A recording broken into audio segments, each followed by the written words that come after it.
Mayın 27-sində Yeni Azərbaycan Partiyası Mərkəzi Aparatının, YAP Quba rayon təşkilatının və Quba rayon icra hakimiyyətinin birgə təşkilatçılığı ilə 28 may müstəqillik günü münasibəti ilə Azərbaycan 20-ci əsrin əvvəllərində müstəqillik aparan yollar mövzusunda tədbir keçirilib.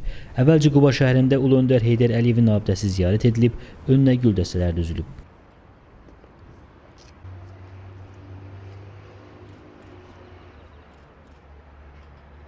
Quba rayon Heydər Əliyev mərkəzində keçirilən tədbirdə ümumilli lider Heydər Əliyevin və Azərbaycanın ərazi bütövlüyü uğruna canlarını qurban vermiş şəhidlərin əziz xatirəsi bir dəqiqəlik sükutla yad edilib.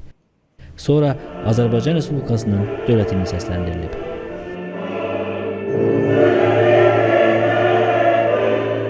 Tədbiri giriş sözü ilə açan YAP Quba rayon təşkilatının sədri Fidan Hüseynova bildirib ki, Müsəlman şərqində ilk demokratik respublika olan Azərbaycan Xalq Cümhuriyyəti Avropanın demokratik dəyərləri ilə şərq mədəniyyətini üzvü şəkildə birləşdirən yeni dövlət modeli idi. Bu nümunəvi model sonralar dövlət müstəqilliyi əldə etmiş digər cümhuriyyətlər üçün də örnək oldu.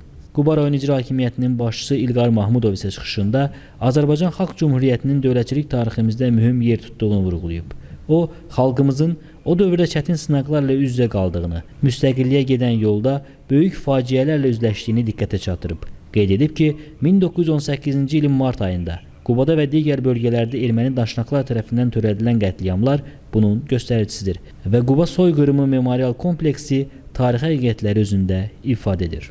YAP Veteranlar Şurasının sədri, partiyanın idarə heyətinin üzvü Arif Rəhimzadə çıxışında deyib ki, Azərbaycan tarixinin şanlı səhifələrindən olan və müasir dövlətçilik tariximizdə önəmli yer tutan Azərbaycan Xalq Cümhuriyyəti 20-ci əsrin milli dövlətçilik ənənələrinin inkişafı baxımından mühüm əhəmiyyətə malikdir.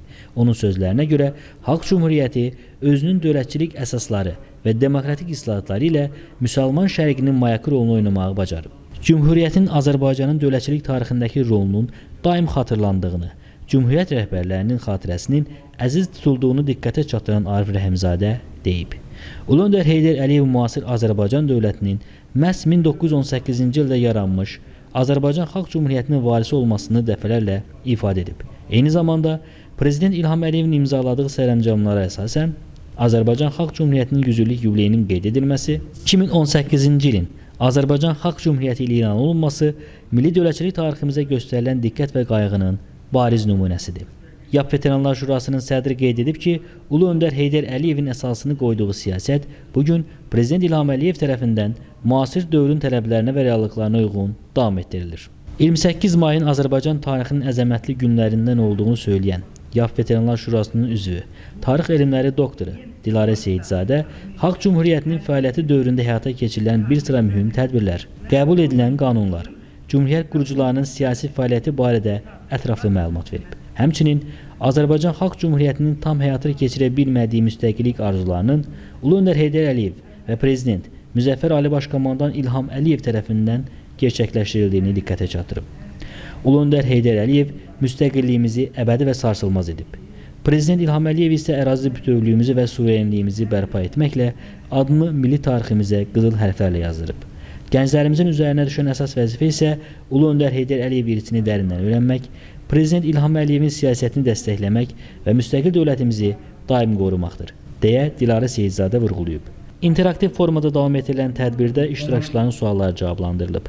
Daha sonra YAP sıralarına yeni qəbul olunan üzvlərə partiya vəsiqələri təqdim olunub.